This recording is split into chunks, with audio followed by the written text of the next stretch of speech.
जय हिंद दोस्तों आज हम लोग जो बात करेंगे वो क्लास 10th का, जैसे कि लिखा गया है बायोलॉजी क्लास 10th का ये चैप्टर 4 के बारे में। ठीक है, चैप्टर 4 का नाम है उत्सर्जन।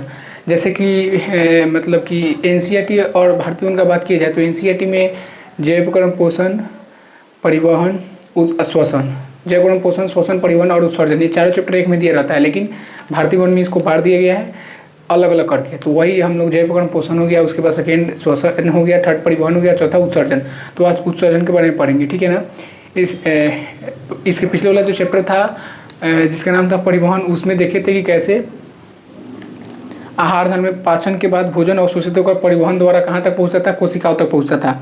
और उसके बाद यहाँ अनेक उपापचयी क्रिया होती है, ठीक है ना, अनेक उपापचयी क्रिया होती है, जैसे ग्लूकोज तथा वसा अम्लों का ऑक्सीकरण एवं प्रोटीन का विखंडन इत्यादि, ये सब होता है। और उसके बाद जो अनावश्यक एवं विषाक्त पदार्थ होता है उसी को क्या करते हैं, उत्सर्जी पदार्थ कहते हैं, ठीक है ना। जो अनावश्यक और विषाक्त पदार्थ होता है उसको क्या बोलते हैं, उत्सर्जी पदार्थ कहते हैं। इसका संचय बोल सकते हैं, उत्सर्जी पदार्थों का संचय शरीर के लिए अत्यंत हानिकारक होता है। इसका संचय करना शरीर के लिए क्या है, हानिकारक है। तो क्या करते हैं, इन उत्सर्जी पदार्थों को शरीर से निष्कासन अनिवार्य है। तो जो हानिकारक पदार्थ है शरीर के अंदर जो बन रहे हैं उसको बाहर निकालना बहुत क्या है, आवश्यक है। इसके निष्कासन के उत्कों के अतिरिक्त एक स्थिरता, आंतरिक वातावरण में एक स्थिरता स्थापित होती है जिससे विभिन्न शारीरिक क्रिया सुचारू रूप से संपादित होती रहती है। वही है। चलो अब स्टार्ट करते हैं। तो ये जो चैप्टर है ये चौथा चैप्टर जिसका नाम है उत्सर्जन।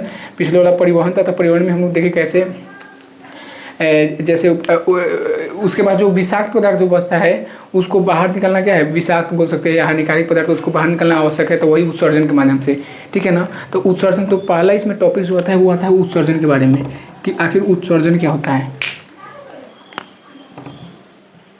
क्या नाम है, उत्सर्जन। ठीक है, हम टॉपिक्स लिखेंगे या उसको बोल के समझा देंगे, ठीक है ना। तो देखिए क्या होता है कि विभिन्न प्रकार की बोल सकते हैं जीवों के शरीर से उपापचयी क्रियाओं के फलस्वरूप, जीवों के शरीर से उपापचयी क्रियाओं के फलस्वरूप जो अपशिष्ट पदार्थ बचते हैं उसी का निष्कासन, सीधा समझ सकते हैं, अपशिष्ट पदार्थ का निष्कासन क्या कहलाता है, उत्सर्जन कहलाता है, ठीक है ना। जो अपशिष्ट पदार्थ होता है उसका निष्कासन क्या कहलाएगा, उत्सर्जन कहलाएगा, ठीक है ना। अपशिष्ट पदार्थ का निष्कासन क्या कहलाता है, उत्सर्जन कहलाता है, ठीक है ना।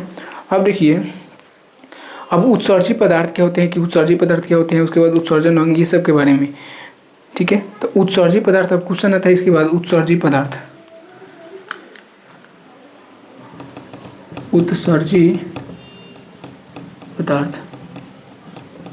ठीक है, उत्सर्जी पदार्थ। तो यहाँ देखिए उपापचयी क्रियाओं के फलस्वरूप जो अपशिष्ट पदार्थ को उत्सर्जी पदार्थ कहते हैं। जो अपशिष्ट पदार्थ होते हैं, उपापचयी क्रिया के फलस्वरूप जो अपशिष्ट पदार्थ होते हैं, अपशिष्ट पदार्थ को ही क्या बोलते हैं, उत्सर्जी पदार्थ कहते हैं, उत्सर्जी पदार्थ, ठीक है ना। जैसे मैं अगर बात करें एग्जाम्पल में तो CO2 पसीना, ठीक है, उसके बाद मूत्र हो गया, यूरिया हो गया, ठीक है ना। पौधों में बात की जाए तो गोंद, टैनिन, लेटेक्स, ये सब हो गया, मतलब टैनिन ये सब हो गया।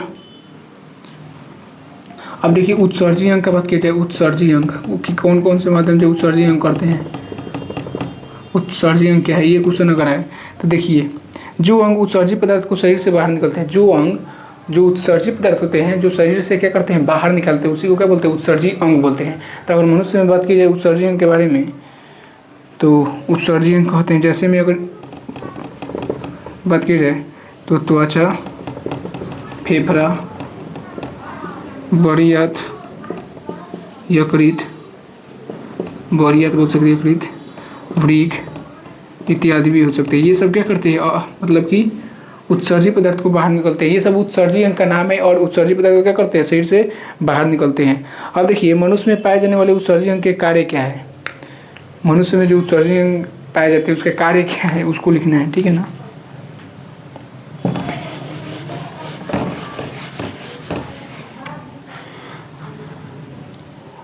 मनुष्य में पाए जाने वाले उत्सर्जी अंग के कार्य, मनुष्य में पाए जाने वाले उत्सर्जी अंग के कार्य, ठीक है ना। तो देखिए उत्सर्जी अंग के क्या कार्य है, तो सबसे पहले आता है फेफड़ा, ठीक है, मतलब वही त्वचा सबसे पहले, उसके बाद फेफड़ा, उसके बाद फेफड़े के बाद क्या आता है, बड़ी आंत, उसके बाद यकृत, उसके बाद वृक्क। वृक्क एक जोड़ा जो वृक्क होता है शरीर के अंदर। देखिए अब क्या बात की जाए अगर त्वचा का, तो त्वचा जो होता है पसीना को बाहर निकलता है। क्या निकलता है, ये सब मनुष्य में पाए जाने वाले उत्सर्जी अंग है। तो त्वचा जो होता है ये पसीना को बाहर निकलता है। फेफड़ा की बात की जाए तो यह CO2 वाष्प और बलगम निकालता है, ठीक है ना, CO2 वाष्प और बलगम निकलता है। अगर बड़ी आंत की बात की जाए तो यह जो अपचा भोजन होता है, अपचा भोजन उसको निकलता है, अपचा भोजन को निकलता है। यकृत की बात की जाए तो यह अमोनिया को किस में बदल देता है, यूरिया में बदलता है, अमोनिया को यूरिया में बदलता है।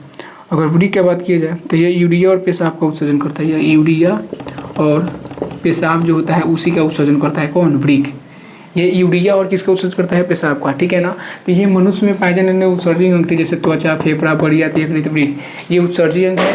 और इससे जो है क्या क्या निष्कासन होता है, तो अगर त्वचा से किया जाए तो पसीना, अगर फेफड़ा से तो CO2 वाष्प, बड़ी, ठीक है ना, और बलगम जो होता है, बड़ी से तो अपचा भोजन होता है उसको निकलता है। यकृत से तो अमोनिया से, मतलब अमोनिया को किस में बदल देता है, यूरिया में। अब वृक्क जो होता है ये यूरिया और पेशाब को उत्सर्जन करता है, ठीक है ना। तो ये जो था मनुष्य में पाए जाने वाले उत्सर्जी अंग के कार्य थे, ठीक है ना, उत्सर्जी अंग के कार्य। अब इसके बाद एक क्वेश्चन पूछता है कि नेफ्रॉन के नामांकित चित्र बनाए तथा उसके कार्यों को लिखे। नेफ्रॉन का नामांकित चित्र बनाया तथा उसके कार्यों को लिखे, ठीक है। तो इसको मिटाते हैं।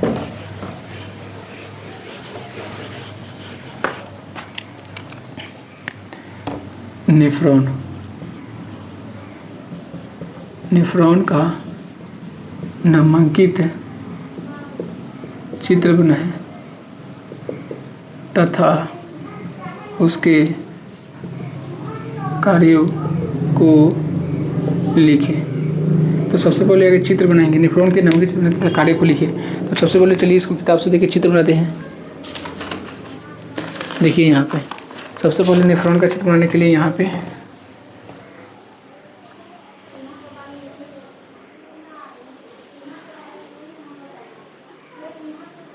थोड़ा चित्र में गड़बड़ी तो होगा मुझसे।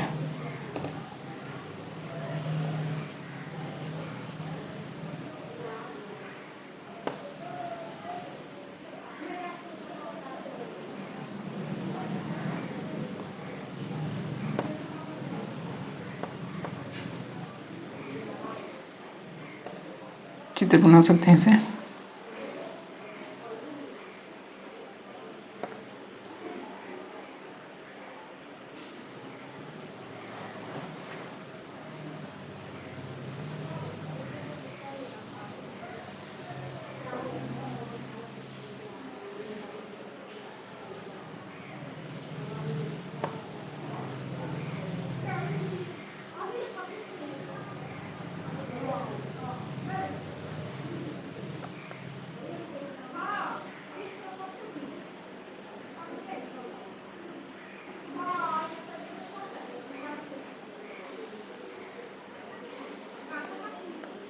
यहाँ से ऐसे निकल गया, ऐसे टाइप के निकला रहेगा, प्याले जैसा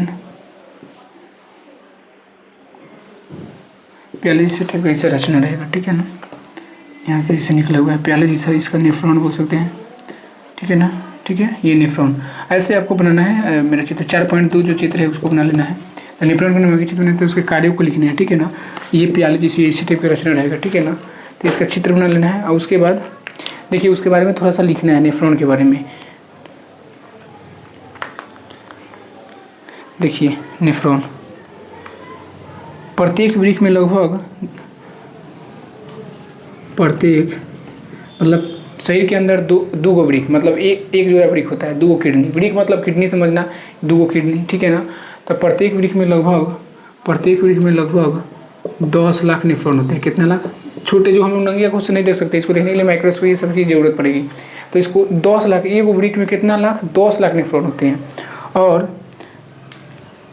प्रत्येक नलिका का आरंभ प्रत्येक नलिका का जो रंग होता है ये प्याले जैसी, ऐसे टाइप के प्याला जैसा, ऐसे टाइप के बनाया रह जाएगा ऊपर, प्याले जैसी रचना रहती है, ठीक है ना, जिसको बोलते हैं हम लोग बोमेन संपूर्ण। प्याले जैसी रचना रहती है, प्याले जैसी, जिसको हम लोग क्या बोलते हैं, बोमेन संपूर्ण कहते हैं, ठीक है ना, बोमेन संपूर्ण कहते हैं, ठीक है। आवृत नलिका या नेफ्रॉन द्वारा उत्सर्जन की क्रिया 3 चरणों में, इसका जो 3 चरण में संपन्न होता है, 3 चरण में, तीनों चरण का सिर्फ नाम दे रहे हैं। पहला जो होता है glomerular filtration, glomerular filtration. Second जो है ट्यूबुलर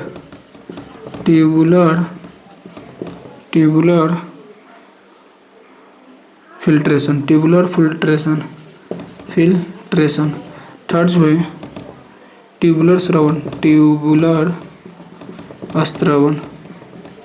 ठीक है ना। तो क्या रचना, 3 को, ग्लोमेरुलर फिल्ट्रेशन, ट्यूबुलर फिल्ट्रेशन और ट्यूबुलर अवशोषण। तो क्या 3 चरण में संपन्न होता है। तो तीनों का नाम है, तीनों को परिभाषित भी किया गया है, तो तीनों को देख लीजिएगा। ग्लोमेरुलर फिल्ट्रेशन जो होता है, ये जो होता है, इस प्रक्रिया में रक्त के साथ यूरिया, यूरिक अम्ल, जल, ग्लूकोज, प्रोटीन इत्यादि से अनावश्यक पदार्थ को रक्त से छानकर रक्त को पुनः वापस भेजता है, रक्त को छानता है पुनः रक्त को वापस भेजता है।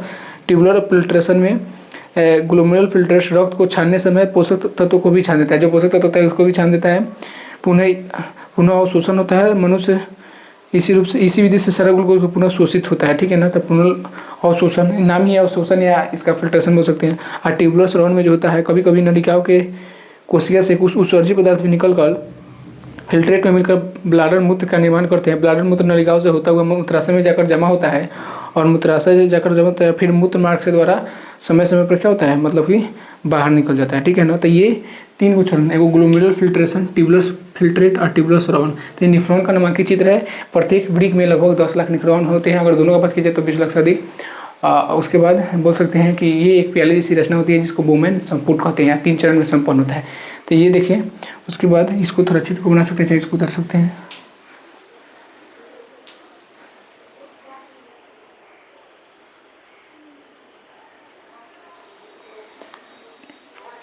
हो गया, चलिए मिटाते हैं।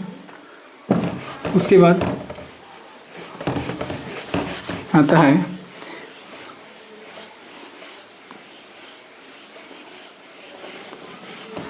क्वेश्चन है, मनुष्य में वृक्क तथा उससे संबंध कुछ सर्जियों का वर्णन करें।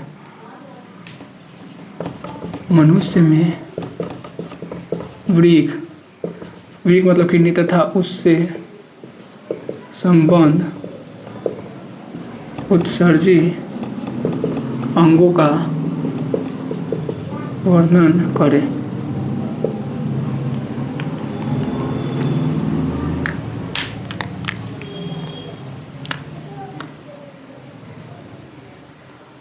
ठीक है ना। तो देखिए, मनुष्य में मुख्य उत्सर्जी अंग वृक्क है तथा इससे संबंधित महत्वपूर्ण रचना निम्न में। पहला दिया है वृक्क के बारे में, सेकेंड दिया है, उसके बाद वृक्क के बाद मूत्र वाहिनी में जाता है, मूत्र वाहिनी। तीसरा चरण जो होगा मूत्राशय, और चौथा चरण जो होगा मूत्र मार्ग। अब देखिए, ये जो होता है वृक्क, मनुष्य में 2 वृक्क होते हैं। मनुष्य में कैसे वृक्क, 2 वृक्क होते हैं, जिसका रंग जो होता है भूरे लाल रंग का होता है। 2 वृक्क होता है, जिसका रंग कैसा होता है, लाल भूरा टाइप का होता है। उसके बाद ये एक सेम के बीच के आकार होता है, सेम के बीच के आकार होता है, जिसकी लंबाई जो होती है 10 सेंटीमीटर लंबा, चौड़ाई की बात की जाए तो 5 से 6 सेंटीमीटर चौड़ा होता है, और तथा दूर 2.5 से 4 सेंटीमीटर मोटा होता है। 2.5 से 4 सेंटीमीटर क्या होता है, मोटा होता है। उसके बाद ये होने के बाद उसके बाद पहुँचता है मूत्रवाहिनी। तो प्रत्येक वृक्क के हाइलम से 20 से 30 सेंटीमीटर लंबी पतली मांसल नलिका निकलती है, लंबी पतली मांसल नलिका निकलती है, जिसे मूत्रवाहिनी कहते हैं। इससे होकर मूत्राशय में जाता है, ठीक है ना। इसी से होकर जो मूत्र होता है कहाँ आता है, मूत्राशय में जाता है। मूत्रवाहिनी से होकर कहाँ जाएगा, मूत्राशय में। मूत्राशय में जाने के बाद यह उदर गुहा के पिछले भाग में रेक्टम के नीचे स्थित होता है, उससे मूत्र जमा होता है। इसी में मूत्र क्या होता है, जमा होता है। अब मूत्र मार्ग से स्पष्ट है कि मूत्राशय के पिछले भाग से एक नली निकलती है, इसके एक पिछला भाग होता है, उससे एक नली निकलती है, जिसे क्या बोलते हैं, मूत्र मार्ग बोलते हैं। तो मनुष्य में वृक्क तथा उससे संबंध उत्सर्जक अंगों का वर्णन करते हैं। मनुष्य में वृक्क तथा उससे संबंध उत्सर्जक अंगों का रचना निम्न है। तब वृक्क, मूत्रवाहिनी, मूत्राशय, मूत्रमार्ग। वृक्क जो होता है, 2 वृक्क होते हैं शरीर के अंदर। ये लाल भूले रंग का, सेम के बीच के आकार का, और इसकी लंबाई जो होती है 10 सेंटीमीटर, 5 से 6 सेंटीमीटर चौड़ा और 2.5 से 4 सेंटीमीटर क्या होता है, मोटा होता है। ठीक है, तो ये जो था मनुष्य में वृक्क तथा उससे संबंध उत्सर्जक अंगों का वर्णन करते हैं। 4 को लिख सकते हैं आप।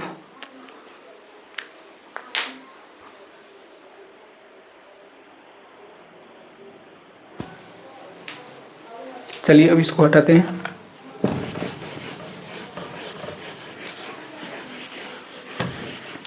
इसके बाद क्या होता है कि कभी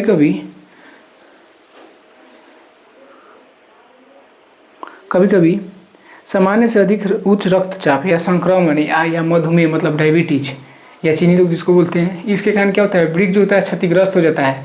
वृक्क मतलब किडनी जो होता है दोनों काम करना बंद कर देता है। अगर एक किडनी काम कर देता है वो करेगा, लेकिन जब दोनों खराब हो जाएगा तो क्या किया जाता है, एक कृत्रिम वृक्क आता है। कृत्रिम का मतलब है उसको डायलिसिस मशीन बोलते हैं, और उसी के द्वारा उसको कुछ दिनों तक जीवित रख सकते हैं। ठीक है ना, तो वही होता है, उसी को बोलते हैं डायलिसिस मशीन या कृत्रिम वृक्क। ठीक है ना, ये कब लगता है, जब आपका दोनों किडनी खराब हो जाएगा, दोनों किडनी काम करना बंद कर देगा, या तो संक्रमण से या अधिक उच्च रक्तचाप या किसी कारणवश आपका दोनों किडनी खराब हो जाता हो। ठीक है ना, तो वहाँ पर कृत्रिम वृक्क लगाया जाता है। ठीक है ना, तो उसी को बोलते हैं क्वेश्चन कृत्रिम वृक्क क्या है, यह कैसे कार्य करता है। ठीक है ना, तो देखिए संक्रमण रोग, उसको बोल सकते हैं मधुमेह या बाहरी चोट के कारण वृक्क काम करना बंद कर देता है, जिससे शरीर के अंदर जहरीला पदार्थ बनने लगता है। अब उसको निष्कासन आवश्यक है, तो इसलिए वहाँ पर डायलिसिस मशीन लग जाता है। इसी का नाम क्या है, डायलिसिस मशीन। अब इसका कार्य जो होता है, कार्य हम बोलते हैं, आप उसको नोट कर सकते हैं कि इसमें एक टंकी होती है जिसे डायलाइजर कहा जाता है। इसमें क्या होती है, टंकी, जिसको क्या बोला जाता है, डायलाइजर। इसमें डायलिसिस द्रव भरा होता है, और इसी में जो होता है डायलिसिस द्रव भरा होता है। सेलोफोन की बनी नलिका लटकी होती है, जो नाइट्रोजनी पदार्थ रक्त से निकलकर डायलिसिस द्रव में मिल जाता है। सेलोफोन की जो नलिका होती है लटकी होती है, जो नाइट्रोजनी पदार्थ से निकलकर कहाँ पर पहुँच जाता है, डायलिसिस द्रव में मिल जाता है। ठीक है ना, तो इसका कार्य था। अब इसी में आता है क्वेश्चन, हीमोडायलिसिस क्या होता है। Haemodialysis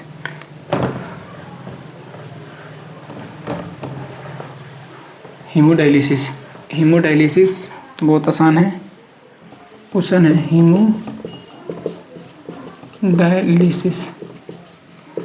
haemodialysis. तो देखिए डायलिसिस मशीन से रक्त के शुद्धिकरण की प्रक्रिया, रक्त के शुद्धिकरण की प्रक्रिया है ये डायलिसिस। ठीक है ना, हीमोडायलिसिस, ये रक्त के क्या है, शुद्धिकरण की प्रक्रिया है, तो इसी को बोलते हैं हीमोडायलिसिस, रक्त के शुद्धिकरण की प्रक्रिया है। ठीक है ना, रक्त के शुद्धिकरण की प्रक्रिया। अब आता है मूत्र की बनावट क्या है। ठीक है, मूत्र की बनावट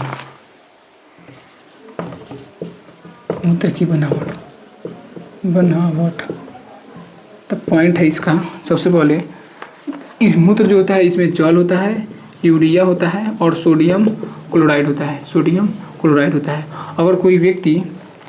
अगर एक मनुष्य 24 घंटे में, अगर 24 घंटा में 80 से 100 ग्राम प्रोटीन आहार के रूप में लेता है, तो उसके मूत्र की प्रतिशत मात्रा इस तरह होगी, 96% उसमें जल होगा और 4% ठोस में जो होगा 2% यूरिया होता है, 4% ठोस में 2% यूरिया, 2% अन्य पदार्थ रहेंगे। ठीक है ना, तो ये मूत्र की क्या है, बनावट है। ठीक है ना, डॉक्टर जाएंगे तो वहाँ पर डॉक्टर उसको क्या बोलता है, यूरिक। ठीक है ना, यूरिन इसको बोलता है, क्या बोलता है, यूरिन। ठीक है ना, जैसे अगर इसमें जो होता है, अब यूरिक अम्ल क्या होता है, वो आता है यूरिक अम्ल।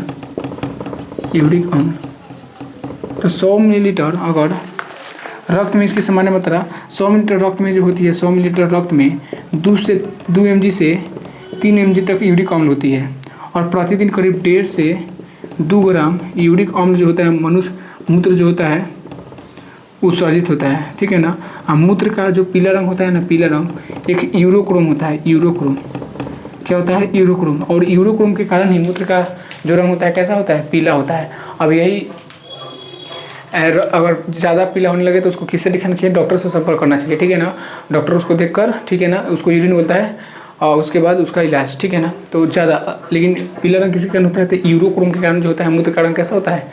पीला होता है, ठीक है ना, यूरोक्रोम के कारण, ठीक है। तो ये यूरिक अम्ल के बारे में देखें, ठीक है। इसको मिटाते हैं।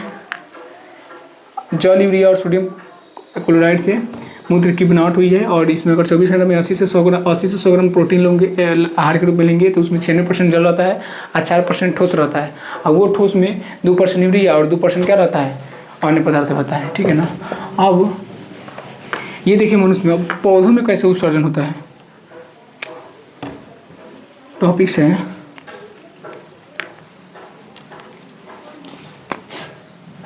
पौधों में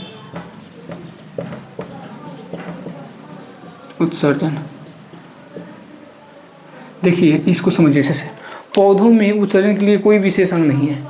पौधों में उत्सर्जन के लिए कोई विशेष नहीं है। जैसे हम लोगों मनुष्य में उत्सर्जन के लिए यकृत है, वृक्क है, बड़ी आंत है, उसके बाद बोल सकते हैं कि त्वचा है, लेकिन पौधों में कोई ऐसा विशेष अंग नहीं है, ठीक है ना। वो वृक्षों के छाल द्वारा या पुराने जैलम द्वारा क्या करता है? उत्सर्जन करता है, ठीक है ना। तो पौधों में कोई भी उत्सर्जन के लिए कोई विशेष अंग नहीं है। किस में? पौधों में। जैसे पौधा जो होता है, पौधा वो मतलब कोशीय रिक्तिकाओं में जमा रहता है। कुछ उत्सर्जित पौधे कोशिकीय रिक्तिकाओं में जमा रहते हैं। विभिन्न अपचयी क्रियाओं के दौरान टैनिन, रेजिन, गोंद आदि उत्सर्जित पदार्थ का निर्माण होता है, ठीक है ना। टैनिन, रेजिन और किसका? गोंद का। टैनिन हो गया, रेजिन हो गया और क्या हो गया? गोंद हो गया, ठीक है ना। इसका क्या करते हैं? उत्सर्जन करते हैं। अब टैनिन जो होता है, टैनिन यह वृक्षों के छाल में होता है। कहाँ पे होता है? वृक्षों के छाल में। अगर रेजिन का बात की जाए, रेजिन और गोंद, रेजिन एवं गोंद का बात की जाए तो ये जो होता है पुराने जाइलम में स्थित होता है। पुराने जाइलम में, ठीक है ना, पुराने जाइलम में स्थित होता है। कौन? रेजिन एवं गोंद। अब देखिए कुछ पौधों में उत्सर्जित पदार्थ गाढ़े, दूधिया, तरल के रूप में होते हैं। कुछ पौधों में हम देते हैं कि गाढ़े और दूधिया, उजला टाइप के, तरल रूप में। किस रूप में होता है? तरल रूप में होता है। तो उसको बोलते हैं लैटेक्स। उसको क्या बोलते हैं? लैटेक्स बोलते हैं। जैसे कुछ पौधा देखे होंगे पीपल का, ठीक है ना, या बबुल के पौधे में गोंद उत्सर्जित पदार्थ के रूप में पाया जाता है। बबुल के पौधे में जो होता है ना, गोंद होता है। बबुल के अगर पौधे में बात की जाए, बबुल के पौधे में तो किस क्या रहता है? गोंद उत्सर्जित होता है, गोंद। अब वही अगर बात की जाए पीपल, पीला कनेर, बरगद, इस सब के जो ताज़ा जो पत्ती तोड़ेंगे तो उसमें उजला दूधिया टाइप की एक तरल द्रव दिखाई देगा। इसी को बोलते हैं लैटेक्स। क्या बोलते हैं इसको? लैटेक्स बोलते हैं। और यहीं से गाढ़ा दूधिया द्रव टाइप की निकलता है, इसको लैटेक्स बोलते हैं। तो उसमें ये होता है बरगद के पेड़ में या पीला कनेर में, या बोल सकते हैं उसको एक और पौधा का नाम जो दिया है, पीला कनेर, बरगद या पीपल का पेड़, ठीक है ना। और वही बबुल का पेड़ का बात की जाए तो इसमें जो होता है गोंद होता है। गोंद उत्सर्जित पदार्थ के रूप में होता है, ठीक है। जलीय पौधे उत्सर्जित को विसर्जन द्वारा सीधे जल में निष्कासित करते हैं, जबकि स्थलीय पौधे कुछ उत्सर्जित पदार्थ को अपने आसपास की मृदा, देखिए स्थलीय पौधा जो होता है आसपास की मृदा में निष्कासित करते हैं उत्सर्जन, और वही जलीय पौधा होता है तो विसरण क्रिया द्वारा कहाँ पे उत्सर्जन करते हैं? सीधे जल में। तो यह विसरण द्वारा जल में उत्सर्जन करते हैं। और स्थलीय जो पौधा होते हैं वो विसरण मतलब कि उत्सर्जित पदार्थ को मृदा में निष्कासित करते हैं, ठीक है ना। तो ये पौधों में था। तो पौधों में जो होता है ना, कोई विशेष अंग नहीं होता है। ये क्या करता है? वृक्षों की छाल द्वारा या पुराने जाइलम से, ठीक है ना, जैसे वृक्षों की छाल से टैनिन, गोंद एवं, ठीक है ना, गोंद और एक क्या है? रेजिन। ये सब जो होता है पुराने जाइलम में स्थित होता है। और एक दूधिया टाइप है जो उजला द्रव टाइप का रहता है, उसको बोलते हैं लैटेक्स।